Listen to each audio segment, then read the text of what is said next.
Yeah, I thought, number one, I thought got off to a fast start and, really some key turnovers, and we were able to build off that and able to, really get out to a solid lead and, a position we haven't been in, so even at halftime, we just kept talking about process, playing one play at a time, and we know we've seen the landscape of college football and how things can turn even in the second half, and there's teams that have come back from 23 points this year and won games in the fourth quarter. So really just stayed on the gas, and I thought the offense came out in the second half. I think they had a 10-play drive to start the second half, and it took 8 minutes off the clock. So right then, the possessions are going to be limited for them, and we were able to really just control the clock in the second half and put the game away. So just really proud of the players, and they haven't felt that, and some of these guys just been here for 2 years, and just to get that win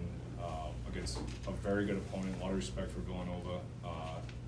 This year, there's a great football team, and throughout the history of their program.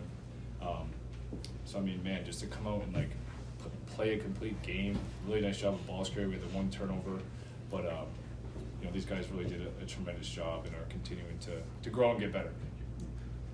Carter, the touchdown pass to Joe on that first drive seemed to set the tone today. I think you ended up 16 for 18. What did you see out there that was working to move the ball? Well, going into it, we knew the challenge we had ahead of us.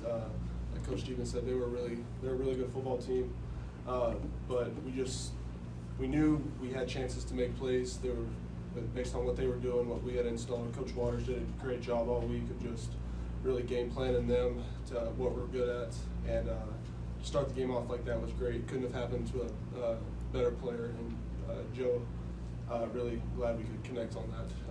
I know that was really exciting for him.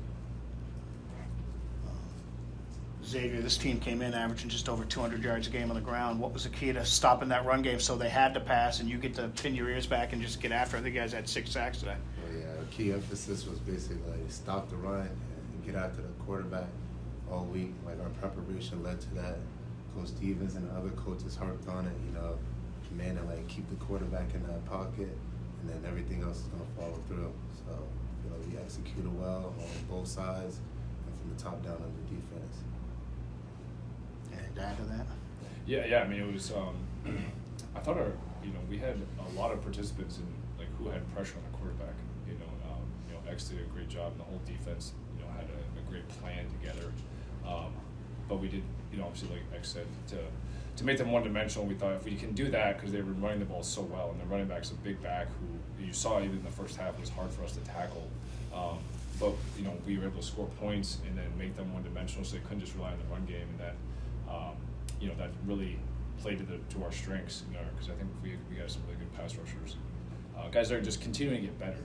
The growth in our defense from game 1 to now is they've taken big strides every game. So and we've had some guys out and guys have stepped up and we really harped on them getting our backups getting the practice reps, and they go out and they play well. So it's all about the preparation and what they put in. So I thought the defense played really well all around. Other than the fast start too, the perfect deflection on the block field goal by Costanza. Yeah. Perfect deflection. I mean, when that happened, it looked to take all the air out of Villanova. That was Jamari, right? You took that back? It was Jamari? That was Devin. Yeah, I couldn't even see from the other side. But the perfect deflection of that. Yeah. When Villanova was trying to get some points to at least gain some momentum. Yeah, and Devin blocked the field goal last week. He got one this week where he was able to scoop it. And that was something we made a point of last week, because we did block it last week, but we weren't up at the depth of the holder at the corner position. So just a huge play. Yeah. Carter, you talked during the week about last week being an aberration. That's not how you play. How much extra motivation was there for you in a game like this, coming off probably your worst game? One thing that I learned quickly here, and that I really appreciate, is Coach Stevens, just his dedication to process. Every single week, you look at the tape, and then after that, you move on.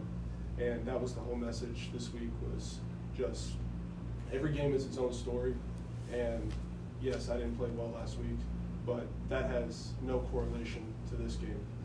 Every game is independent from each other, and when you take it one game at a time and you have a short-term memory, you can really come out and play your best, knowing that, yes, you have stuff to correct, but you get that done during the week, so on Saturday you can just go play free. I got a question about that process. Obviously, you mentioned, the past 2 years how it's been tough for some of the guys in that locker room. To get a win like this and respond to the situations, whether it be Trev's fumble or coming out of halftime of the league, going on a 10-play drive, what do you think, X and Coach, that says about what you guys have been building and how your team has kind of owned that and made strides in that category? Like, do you like repeating? Yeah, sorry, that was live. You're expecting me to go first. What do you think that says about your guys' growth as a team and program, coming out hot like that, and also coming on the second half and not letting up? I'll say like this basically from this our preparation, and like we had a great speech from one of our alumni, like we all play together and stuff, but like even before he even came, like we've been harping on that. So like us playing together, this is like the black hole defense, and you can see like it shows we all play together and we don't have any individuals. Yeah, these guys, I mean, probably the closest we've been, so that's, I think that does correlate to, having, productive play on Saturdays and practicing the right way and, doing the right things. So, I think we talk about being humble and hungry. So, like, we're humble enough to get better, but we're hungry to come out the next week and go and another opportunity to play football. And that's going to be our focus moving forward. Anything else? Coach, that. Thank you very much. Thanks, guys. If there's one major takeaway from this week's performance that you want to bring into Rhode Island, what would that be? Yeah, I think number one, we took care of the football better. That was something we've made a point of.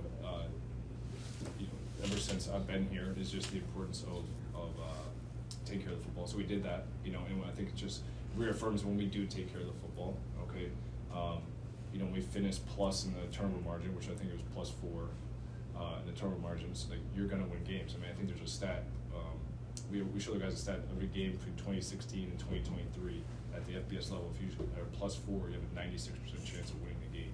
So it's like, the ball is everything. And if we continue to play disciplined football, right, and we continue to prepare the right way, we give ourselves a chance to compete in the fourth quarter.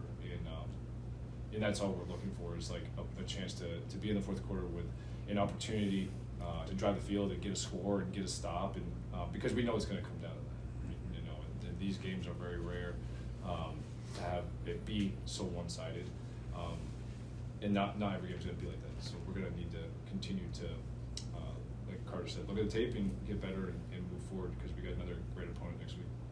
Thank you. Thanks. Appreciate it. Thanks, guys. Thank you.